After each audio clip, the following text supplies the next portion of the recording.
Commissioner Rakhshan division Tariq الرحمان بلوچ نے کہا ہے کہ حکومت تمام علاقوں کی ترقی اور عوامی مسائل کے حل کے اقدامات کر رہی ہے۔ پسماندہ علاقوں کی ترقی اور ترقیاتی منصوبوں سے وابستہ ہے، جن پر کام جاری ہے۔ ان کی تکمیل سے ترقی اور خوشحالی کا ایک نیا دور شروع ہوگا۔ ان خیالات کا اظہار انہوں نے کمشنر آفس کھاران میں ڈویژنل اور ضلعی افسران کے تعارفی اجلاس سے خطاب میں کیا۔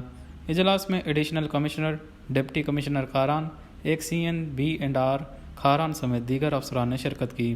اجلاس میں محکموں کی کارکردگی اور جملہ مسائل پر تبادلہ خیال کیا۔ کمشنر رخشان طارق الرحمان بلوچ نے کہا کہ رخشان ڈویژن میں پائیدار امن سمیت تعلیم، صحت، اسپورٹس اور باقی شعبوں میں انقلابی اقدامات کیے جا رہے ہیں۔ صوبائی حکومت پسماندہ علاقوں کی ترقی پر خصوصی توجہ دے رہی ہے۔